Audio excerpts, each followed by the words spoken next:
I want to encourage you to have the Lord's Supper going into the new year. You can make it right at midnight, then you've got them both covered. Or you could have it late on New Year's Eve and then have it again for breakfast on New Year's Day. You choose what's right for you. You choose what's right between you and the Lord. Now, I just have to ask you, how many of you are aware of what happened on July 20th, 1969?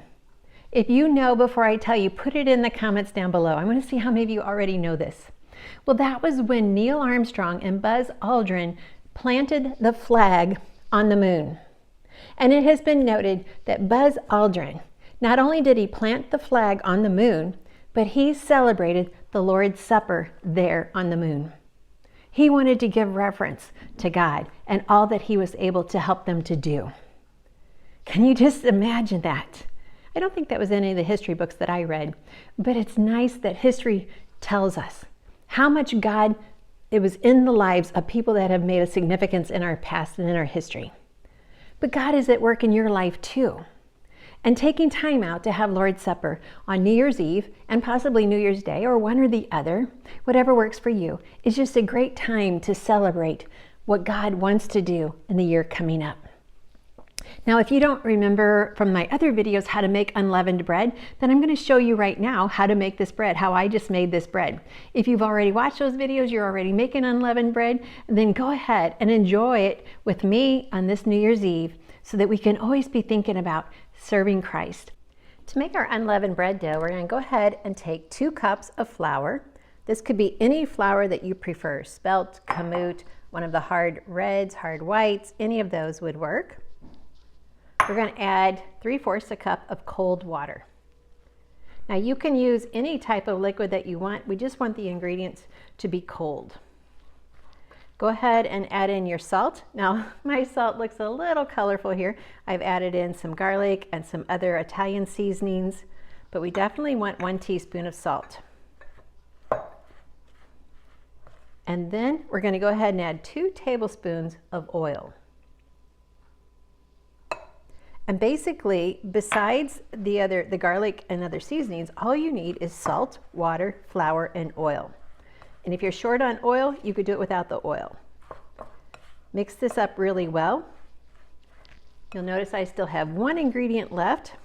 For this Lord's Supper and for this flavor, I'm going to go ahead and add a little bit of crushed Parmesan cheese.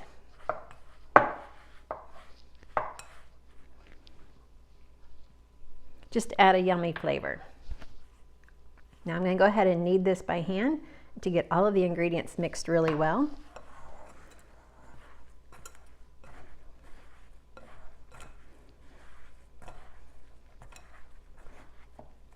Boy, you can smell that cheese and that garlic. Now I know sometimes people say, Annette, it's not really unleavened bread if you've added in all these spices. Well, it is. It's an unleavened bread, but I just want it to be a little bit more flavorful. Is this how they ate it when they came out of Egypt on that hurried night and the next day and everything? Well, it just said the bread wasn't allowed to rise. This unleavened bread is about your time with the Lord. Let's go ahead and put that on the counter and we can work through this a little bit better. Make sure I got all my oil to help with this. And I just want to knead it into a soft ball of dough. Now we have our dough. If yours is a little bit dry, just go ahead and sprinkle on a little bit more water or a little bit more oil. I'm going to divide this into 8 pieces. And we're going to have 8 pita breads or unleavened breads, whatever you want to call it. Take each one of these, roll it into a ball. You can see how it's very pliable in my hands. That's how you want it. All right, so for each one of these, we're just going to flatten it out. You can use our rolling pin or you can just use your hands and just make it whatever shape you want. Make them square, rectangle, round. Sometimes it's just however it turns out. So you're going to do this with each one of the 8. Once you have them rolled out, just go ahead and use your fork and just prick it. Now you could look at this as by his stripes we are healed. This will keep it from being too poofy when it bakes. Keep it nice and flat. Now once you have them all done, just stack them up and then we're going to cook them. There are so many ways that you can cook these. You can cook them in the oven at 500 for about 10 minutes. You do want to grease the cookie sheet so it doesn't stick. You can also use your griddle, your stovetop griddle, or your skillet, or even a smart oven if you have an air fryer. So I'm using my Lodge griddle and I'm doing it on top of my stove. I've pretty much made these every way you can and they all turn out good. Now while these are cooking, I shared several flavors that you can add to this, but I also think you can do this with sweetbread. You could add some stevia and some cinnamon and that would be delicious as well. Now in your communion time with the Lord, you might want to focus on the verses that Jesus shared with his disciples when he was having that Last Supper with them. Or you might have another verse that you want to meditate on. What was your anchor verse for this last year? What is your anchor verse for this next year? Because those verses, they keep us centered. They keep us focused on what matters most in our life. It is so easy to get distracted in this world today. So we have to keep coming back to what matters most. And that's why having communion between just you and the Lord is a time to just say, Lord, this is what matters to me.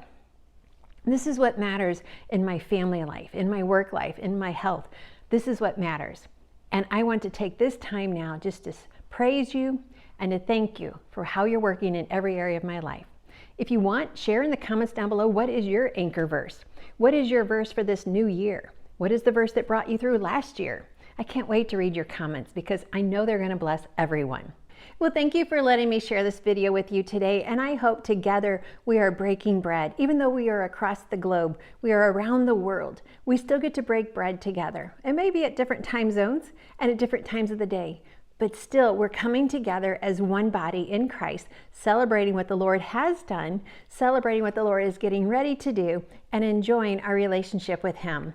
Thanks for letting me share God's recipe for excellent health through this past year, and I pray this next year I have so much more I want to teach you, so much more going forward that God has given to me on my heart that I can't wait for this year to get started. So thanks for joining me. Until next time, put in the comments down below, how did your unleavened bread turn out and how did your celebration go?